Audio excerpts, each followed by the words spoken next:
when my parents built their house, it was built south of the railroad tracks because that was the only place blacks were loaned money to build homes. And I heard her say, not only to me, but to other people, it doesn't matter where you're born. That does not determine your success in life. What determines your success in life is what is in you. The four most important things to my mother was her relationship with God, her family, her patience, and education. There were many, my mother was always running late. If you had a 1 o'clock appointment, it might be 1:45 or 2 o'clock or 2:30 before she saw you. And I remember I'd be in the office and she'd talk to some young person and say, come in my office for a minute. So tell me what's going on in your life. What's going on with the education? And he'd say, or she'd say, well, I'm going to quit school because they won't let me. I never saw my mother get so upset when somebody threatened to quit school. She said, let me tell you something. You are not quitting school. You need to get that education. Your education is the one thing that can never be taken away from you. I never understood the importance of that until after she died. We found letters between her and the NAACP. She had applied to go to LSU Medical School. She was denied because of her race, and she sued them with the help of the NAACP and Thurgood Marshall.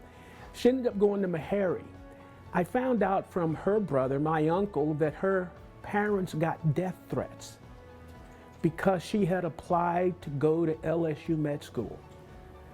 So education was important to her. In the 60s, we had segregated schools in Midland. I went to Carver Junior Senior High School, 7th through 12th grades. She and a group of other people who later became known as the interveners sued the Midland School Board to force integration of our public schools.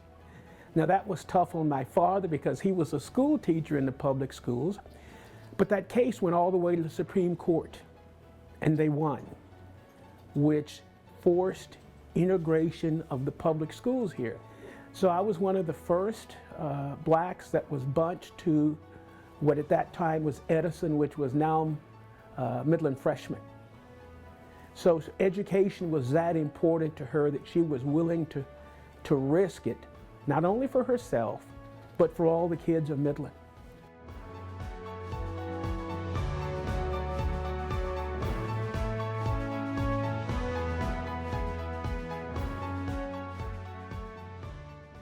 It was embarrassing then. Looking back on it now, I realized what a visionary she was. To realize how important education was for everybody, equal access to education. And I understand the importance of it. I've heard so many stories from people who said, your mother had me in her office for 30 minutes telling me I needed to get my education. And then my mother operated, as my brother said, kind of like the CIA on a need-to-know basis. I have run into people who have told me that my mother paid for them to go to school.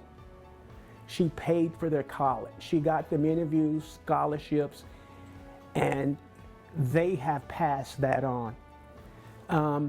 My wife and I live in the house I grew up in, my parents' house on the south side. My wife loves to do yard work, and at least once a week in the summertime, someone will stop by and say, is this where Dr. Coleman used to live? And they will tell a story about how she changed their life. They moved to Midland with no furniture. All of a sudden, furniture shows up at their house. Groceries showed up. She was always looking out for other people.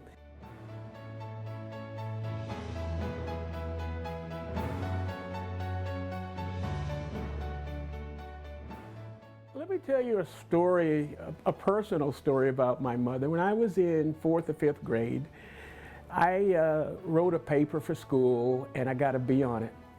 Came home, went into the office, was proud of my B paper, and my mother looks at it and said, this is not a B an assignment. This is a D assignment. You go in the house right now and rewrite this for me. So I had to rewrite that assignment, and I don't remember what it was on, for my mother, because education was important to her.